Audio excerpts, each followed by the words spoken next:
देश में कोरोना के डराने वाले आंकड़े सामने आ रहे हैं। भारत अब कोरोना के मामलों में दुनिया का चौथा देश बन गया है। देश भर में कोरोना के मामले 3 लाख के करीब पहुंच गए हैं।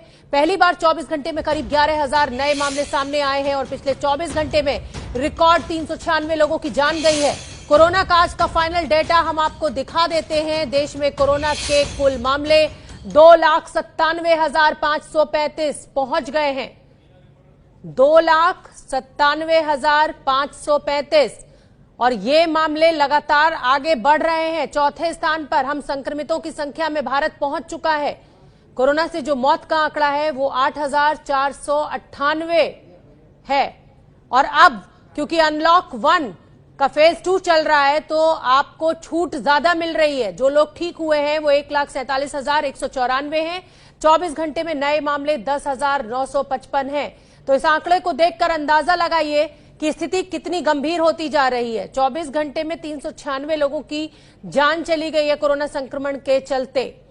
तो अब लॉकडाउन में ढील जरूर मिली है, लेकिन अब सारा दारोमदार जो है वो आपके ऊपर है। आप कैसे सुरक्षा बरतते हैं। तो भारत चौथे नंबर पर पहुंच गया है। पहले नंबर पर अमेरिका है 20,89,071 मामलों के साथ। ब्राजील की अगर हम बात करें तो 8,05,649 और 41,000 से ज्यादा लोगों की मौत। रूस की अगर हम बात करें तो 5,24,36 मौत। अगर हम बात करें तो 6,532। अगर हम भारत की बात करें तो 2,97,535 मौत, 8,498। और हमें यह भी समझना पड़ेगा कि जनसंख्या जिस घनत्व के साथ भारत में है, अगर ये संक्रमण एक बार कम्युनिटी स्प्रेड का इसने रूप ले लिया तो स्थिति और गंभीर हो जाएगी। चौथे नंबर पर भारत, 24 घंटे में 10,955 मामले। अमेरिका, ब्राजील, रूस ही आगे हैं। पहली बार 10,000 से ज्यादा मरीज भारत में दर्ज किए गए हैं। 24 घंटे में 396 लोगों की मृत्यु हुई है। अब तक एक दिन में ये सबसे ज्यादा आंकड़ा है। जून के महीने में 1,15,292 मामले सामने आ गए हैं। जून महीने में ही 39% मामले सामने आए अमेरिका, ब्राजील और रूस में मिलाकर। जून के महीने में 3,334 लोगों की मृत्यु हुई। 39% मौतें इसी महीने में अमेरिका, ब्राजील और रूस में भी हुई। तो हमारे साथ तमाम मेरे सहयोगी भी जुड़ेंगे। दिल्ली से अंजलि सिंह मेरे साथ मौजूद होंगी, मुंबई से जितेंद्र दीक्षित और अहमदाबाद से रौनक पटेल। मैं आप लोगों से अपडेट लूंगी, जानेंगे कि यह आंकड़ा जो लगातार बढ़ता जा रहा है, प्रशासन अब आगे और क्या कदम उठाने वाले हैं, क्या लॉकडाउन दोबारा लगाया जा सकता है, किस तरह की तैयारी होगी बात। लेकिन उससे पहले मैं बता दूं कि मेडिकल वर्ल्ड की बड़ी रिसर्च मैगजीन द लैंसेट की एक रिपोर्ट दुनिया को सावधान कर रही है, जिसके मुताबिक कोरोना से मौत 1918 में आए स्पेनिश फ्लू से भी ज्यादा हो सकती है। और अगर स्पेनिश फ्लू से दुनिया में 10 करोड़ लोगों की मौत हुई थी तो ये समझना मुश्किल नहीं है कि कोरोना के कहर का क्या अंजाम हो सकता है।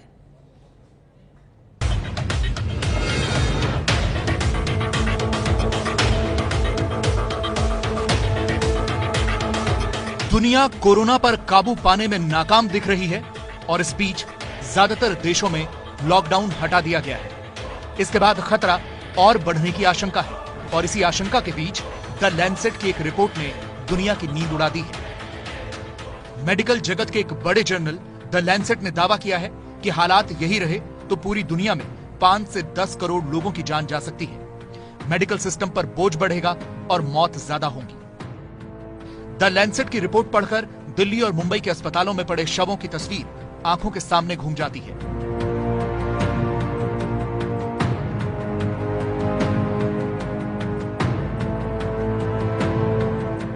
लैंसेट के मुताबिक 100 साल बाद एक बार फिर वही भयावह तस्वीर दिख सकती है जो 1918 में स्पेनिश फ्लू के बाद दिखी थी। दोनों तस्वीरें आपकी स्क्रीन पर हैं। जैसे हालात 1918 में दिखे थे, करीब करीब वैसे ही कोरोना के कारण 2020 में भी दिख रहे हैं। क्वारंटीन सेंटर बनाए गए थे, आज भी आइसोलेशन सेंटर बनाए जा रहे हैं। तब भी लोगों के लिए मास्क लगाना मजबूरी थी, आज भी मास्क कोरोना से बचने का पहला अस्त्र है। लाखों की संख्या में लोगों की जान जा रही थी, आज भी हर दिन मौत का आंकड़ा बढ़ता जा रहा है। 1918 में भी स्पेनिश फ्लू के कारण लोगों की लाइफस्टाइल बदल गई थी। 2020 में भी कोरोना ने जीवन जीने का तरीका बदल दिया है। मेडिकल जर्नल द लैंसेट की रिपोर्ट की माने तो कोरोना का CFR यानी केस फर्टिलिटी रेशियो फ्लू की तुलना में बहुत ज्यादा है। WHO ने 11 मार्च को कोरोना को महामारी घोषित किया था। 31 मई होते होते 200 देशों तक कोरोना का संक्रमण फैल गया। आज दुनिया में कोरोना के 75 लाख से ज्यादा मरीज हो चुके हैं और अब तक 4,19,000 से ज्यादा लोगों की मौत हो चुकी है।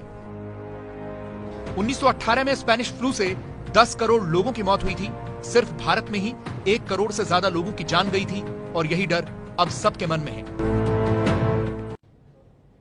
तो आंकड़े डराने वाले हैं। हालांकि ICMR कह रहा है कि अभी भारत में कम्युनिटी स्प्रेड नहीं है, लेकिन 10,000 से ज्यादा मामले अगर सामने आ रहे हैं तो चिंताजनक स्थिति है। अंजलि सिंह दिल्ली से मेरी सहयोगी मुझसे जुड़ रही हैं, जितेंद्र दीक्षित मुंबई में मौजूद हैं और रौनक पटेल अहमदाबाद में। अंजलि, देश की राजधानी दिल्ली में भी आंकड़ा बहुत तेजी के साथ बढ़ रहा है। हालांकि कहा यह जा रहा है कि कम्युनिटी स्प्रेड नहीं है, दिल्ली सरकार का कुछ और कहना है। क्या अपडेट आपके पास? जी देखिए, अभी तक कम्युनिटी स्प्रेड की स्थिति की बात करें तो जाहिर तौर पर ये एक प्रॉपर तरीका होता है इसको मेजर करने का। तो जब तक केंद्र सरकार की ओर से नहीं घोषित किया जाता तब तक तो कम्युनिटी स्प्रेड नहीं कह सकते। लेकिन दिल्ली के लिए आंकड़े जरूर चौंकाने वाले हैं, क्योंकि पिछले 24 घंटे की बात करें तो चाहे वो मौत के आंकड़े के लिहाज से हो या फिर कोरोना के पॉजिटिव मामलों के आंकड़ों के लिहाज से, दिल्ली ने दोनों ही चीजों में रिकॉर्ड तोड़ा है। और अब कहीं ना कहीं तमाम जो अस्पताल में इंतजाम की बात कही जा रही है, MCD आरोप लगा रही है कि मौत का आंकड़ा सरकार गलत बता रही है। हालांकि इस पर भी दिल्ली सरकार की ओर से कहा गया है कि डेथ ऑडिट कमेटी जो बनाई गई है दिल्ली सरकार की, इसको हाईकोर्ट ने भी सही माना है और उसके आंकड़ों पर भी भरोसा जताया है। तो अभी की बात करें तो 1,000 से ज्यादा मौतें हो चुकी हैं दिल्ली में, और इसको देखते हुए सरकार ने एक ऑर्डर और जारी किया है कि अस्पतालों में, जो दिल्ली सरकार के कोविड डेडिकेटेड अस्पताल है, उन सभी में बेड्स जो है वो ऑक्सीजन बेड बना दिए जाएंगे, जिससे मरीजों को समय पर ऑक्सीजन की सुविधा भी मुहैया हो सके। जी, अभी हमने देश की राजधानी दिल्ली से आंकड़े आपको बताए, क्या स्थिति है वो आपको समझाई। अब हम देश की आर्थिक राजधानी मुंबई की बात कर लेते हैं। यहां भी कोरोना तेजी से पैर पसार रहा है। महाराष्ट्र में कोरोना के मरीजों की संख्या 97,000 के पार पहुंच चुकी है। कोरोना के जो मरीज हैं वो 54,000 से भी ऊपर यह आंकड़ा दिखाई दे रहा है। कोरोना से अगर मौत की बात करें तो 1,954 लोगों की जान जा चुकी है। मुंबई की मैं बात कर रही हूं इस समय। 24 घंटे में 513 नए मामले सामने आए हैं। हालांकि ठीक होने वालों का आंकड़ा भी बहुत बड़ा है, 40,078 लोग ठीक हुए हैं। 24 घंटे में 57 लोगों की जान गई है। लेकिन देखने में भले ही आंकड़ा मौत की दर का कम लगता हो, लेकिन जिसके घर का एक इंसान भी गया हो उसके लिए यह बहुत बड़ा नुकसान है। तो देश में कोरोना के करीब 3 लाख मरीज। देश के कोरोना कैपिटल 2 शहर मुंबई और दिल्ली के आंकड़ों की अगर हम तुलना करें, 24 घंटों में 57 लोगों की मौत, 24 घंटे में 101 लोगों की मौत दिल्ली में। तो ये जो आंकड़ा है ये बहुत चिंताजनक। मुंबई में 24 घंटे में 1400 से ज्यादा मामले सामने आए हैं, दिल्ली में 1877, कुल मामले 54,000 के पार, दिल्ली में 34,000 के पार ये आंकड़ा है। तो चिंताजनक स्थिति देश की राजधानी से भी और देश की आर्थिक राजधानी से भी। 1954 लोगों की मृत्यु हुई है, 1,085 लोगों की मौत हुई है अभी तक दिल्ली में। तो बिना लक्षण के कोरोना में घर में रहकर आराम करने की सलाह दी जाती है, पर मुंबई में कुछ ऐसे मामले सामने आए हैं जिसमें बिना लक्षण का कोरोना घर में एकांतवास के दौरान जानलेवा साबित हुआ है। हमारी रिपोर्ट देखिए। यह है मुंबई नगर निगम यानी BMC के डिप्टी कमिश्नर शिरीष दीक्षित, जिनका बिना लक्षण वाले कोरोना की वजह से घर में इलाज चल रहा था और 9 जून को उनकी मौत हो गई। ये है मुंबई के शाहूनगर पुलिस स्टेशन में नियुक्त 32 साल के आमोल कुलकर्णी, जो होम क्वारंटीन थे, लेकिन 16 मई को कोरोना से उनकी मौत हो गई। 23 मई को दक्षिण मुंबई में बिना लक्षण वाले कोरोना के डायबिटिक पेशेंट की घर में इलाज के दौरान ही मौत हो गई। बिना लक्षण वाले कोरोना की वजह से इन सभी का इलाज घर में करने का निर्णय लिया गया था और इसी निर्णय ने इनकी जान ली।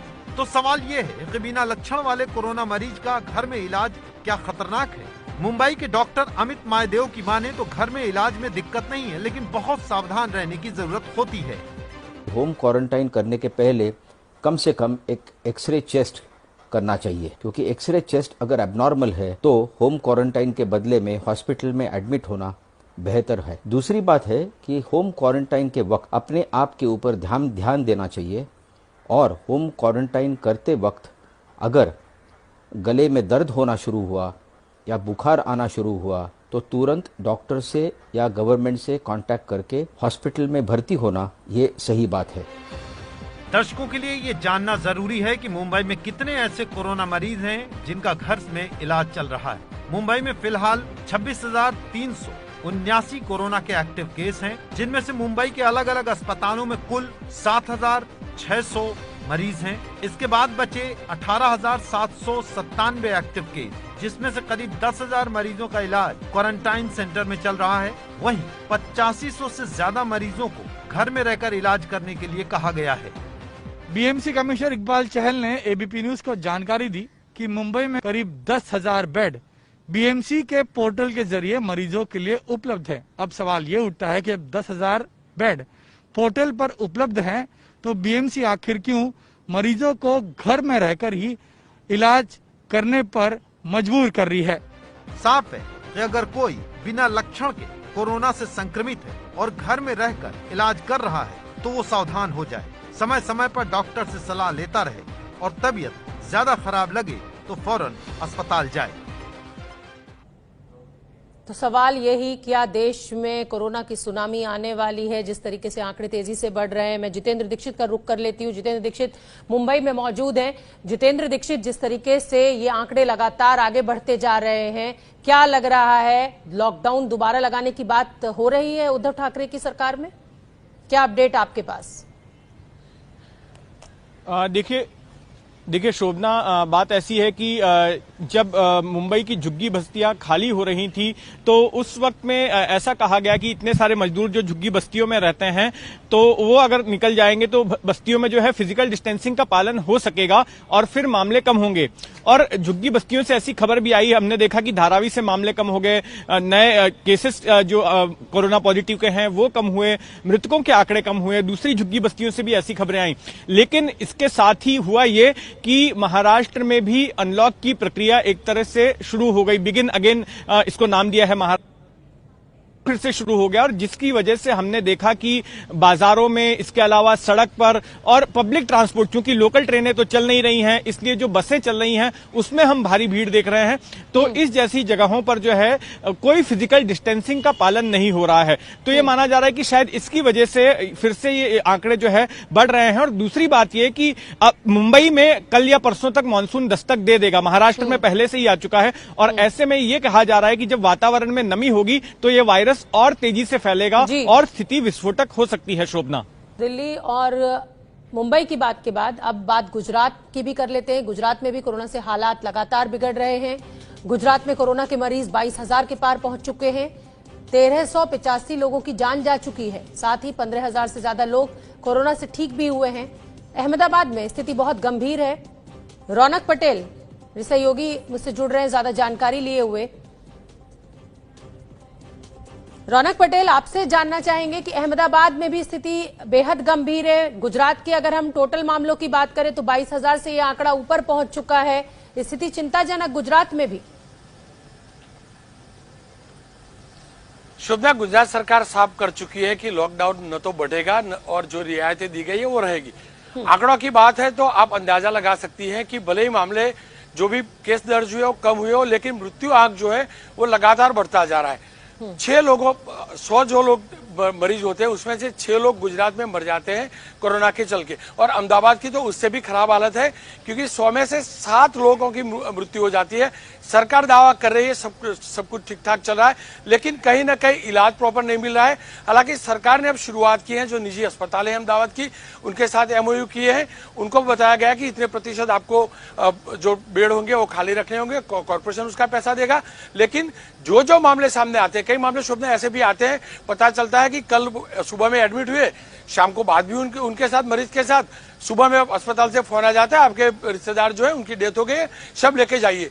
तो कुल मिलाकर गुजरात में अहमदाबाद जो है उसका हाल बेहाल है। 80% से ज्यादा मामले सिर्फ अहमदाबाद के हैं। अहमदाबाद में एशिया की सबसे बड़ी सिविल अस्पताल है, अहमदाबाद में सबसे आधुनिक SVP अस्पताल है जो कॉर्पोरेशन की है, लेकिन कहीं ना कहीं इलाज प्रॉपर नहीं मिल रहा है, हर किसी की शिकायत है। अब प्रशासन हरकत में आया, लेकिन काफी देरी हो चुकी है। और जो मृत्यु के आंक आप जो बताते हैं देश के, उसमें से 10% सिर्फ गुजरात के होते हैं और वो 10% के 90% अहमदाबाद के होते हैं। यानी कि कोरोना के जो आंक है भले कम लगता हो मरीजों का, क्योंकि टेस्टिंग भी इतना नहीं हुआ है, लेकिन मृत्यु आंक जो है वो अहमदाबाद के लिए चिंता का कारण है।